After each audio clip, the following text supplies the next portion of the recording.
Hello, all, and welcome to the second review of this night. Why two reviews in one night? Well, at 4.2, you can easily go and drink one Gose and pretty much not feel it at all. So, without further ado, I'm going to be doing the second review from this variety pack from Anderson Valley, and that is, of course, Briny Melon Gose. Now, this one doesn't have the Boone Hornin one. It has solar powered brewery over here as their add-on thing. And family owned and operated on the sidebar here. So a different label slightly. Solar powered brewery. That actually is something interesting for me. I'm wondering, well, how do they get power at night then? Because those kettles, they take a lot of energy to get up the boil. So I'm wondering on brew day, how do they power it for that long and arduous process, that lasts for quite some time. They probably do have like some sort of battery array. I'm just kind of curious as to what their battery array is like. So yeah, this is a Goza made with the addition of watermelon. And this one, for some reason, in its description, mentions sea salt. So salt used in this is sea salt. So yeah, let's pour this out. Did I get all of it? Yeah. I'm going to sit here. I don't want that on there. Just washed my glass with water. Okay.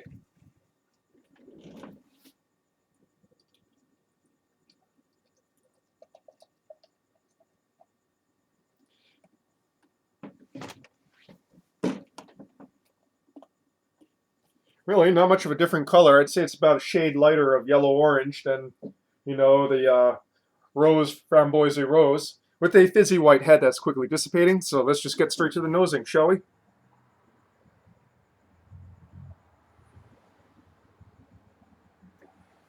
Bit more muted. Definitely get that watermelon there. Interestingly, it's more like the watermelon rind than, the flesh of the watermelon, the juicy part.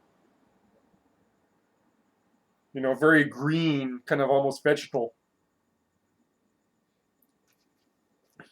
Bit less of that mineral sweet tart note of kettle sours. Wondering if the different salt is a reason for that. And of course, this one, the malt actually shows up a bit in the nose here, so you get that wheaten funk. Head did not last as long, but that always seems to happen when I reuse a glass. I just rinse it and wipe it out. If I don't let it dry out completely, it almost always kills the head. I should have switched to a different glass if I want something that concentrates the smell pretty well here. Probably should have moved to a tulip or something. Yeah, so a bit more closed up than the framboise rose,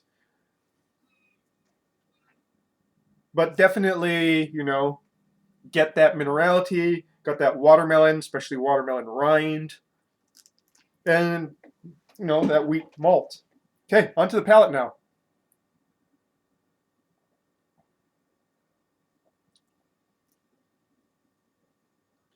Not as intensely tart as the previous one. Hmm, interesting. So in the long finish, you have a subtle wheaten funkiness mixed with watermelon vegetal note, like you're eating close to the rind of the watermelon.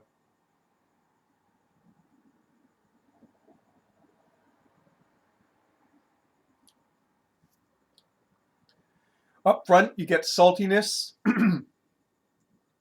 and more watermelon, more of the flesh of the watermelon note there.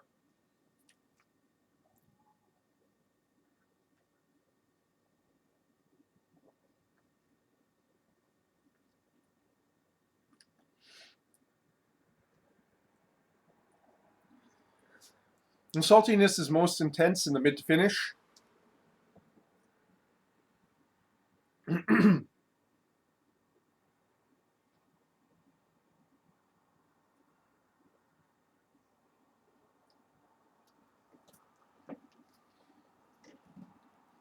And the top note while the beer is in the mouth is of much more intense watermelon than in the regular nose.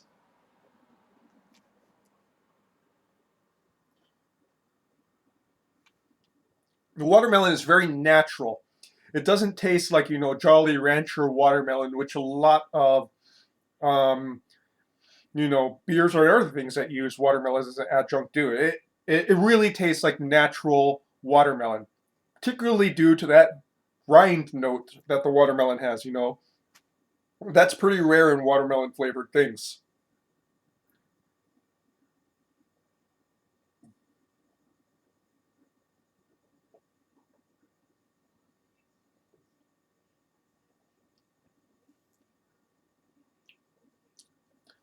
There seems to be a hair more sugar in this.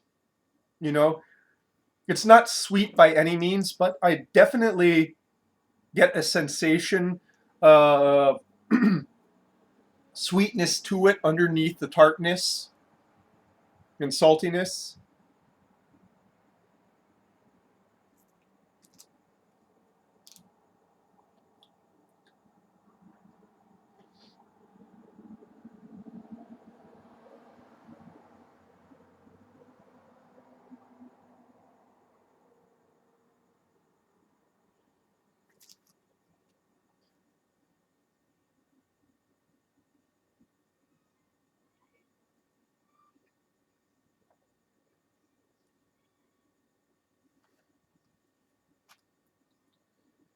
Yeah. Hmm.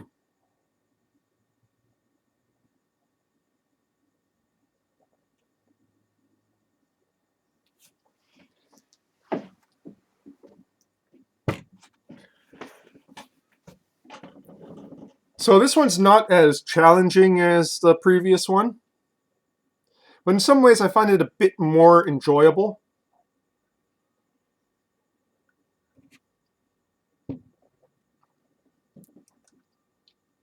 As it warms up, the salt is really showing itself in the front to mids. It definitely doesn't feel like the previous one did. That sea salt definitely adds a little different nuance. Oddly, I would think sea salt would have more of that minerality in the nose, but apparently it doesn't. But perceptively, I taste a little bit more saltiness. That might just be the fact that, watermelon is more subtle than rose hips and raspberries, so your mileage may vary here.